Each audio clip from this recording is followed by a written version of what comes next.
Hello, this is my real first impressions on Clove. My last one was a lot more speculative. This one, I actually have access to Clove. I've played Clove, so I have a bit of an understanding of things to do with Clove's kit now, and what they actually do. So Pick Me Up is a stim that only works when you get a takedown. So that takedown is a kill or a damaging assist, and gives you haste and health, a temporary health. I originally thought that this would also be the gateway to placing smokes in death. That's not the case. You can do that anyway. So overall, I think Pick Me Up is like a very situational ability. It's very similar to Devour. So yeah, I don't think it's really the strong point of their kit. Very unproactive or unproactive. So you don't really get to use this whenever you want. It's not really something you can make plays with. It's just something you have, like a win more or like a snowball type mechanic for Clove. Medal is very similar to Seize. An AoE decay. Doesn't have any CC tied to it. Is definitely his main strength is definitely in stopping plays of the enemy team when they try to like execute. You can decay the enemy team when they try to come out and follow up on like a jet dash or something.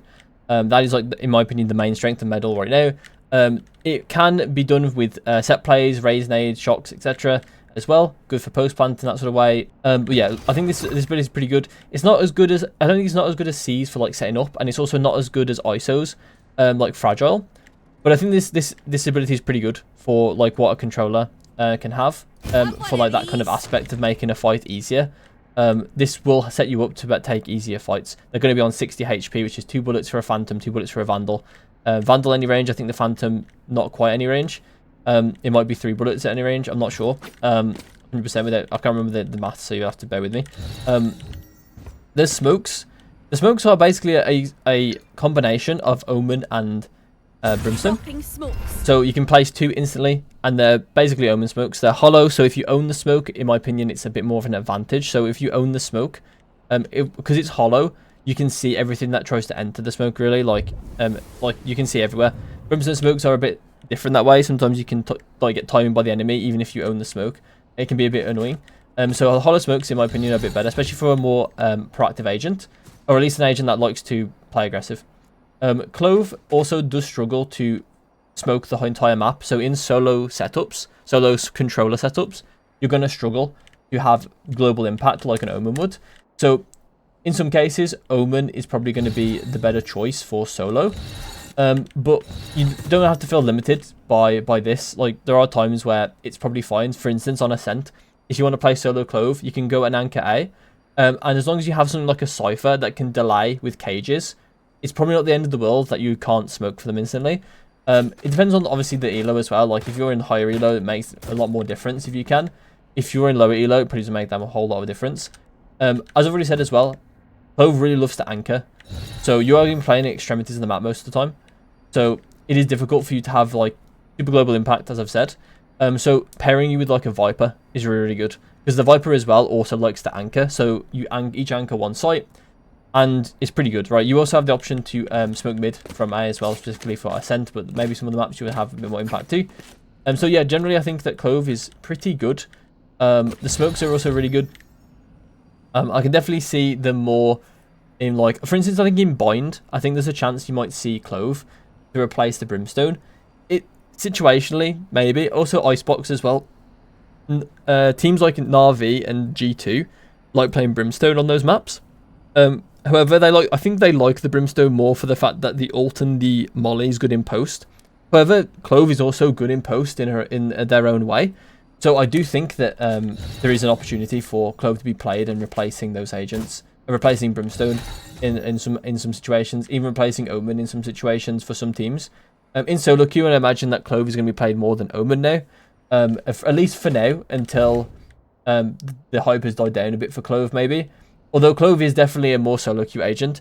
I don't think they're quite the best agent to learn the game with, though. I still think that Omen is going to be a better agent for you to learn the game with, if you are a new player.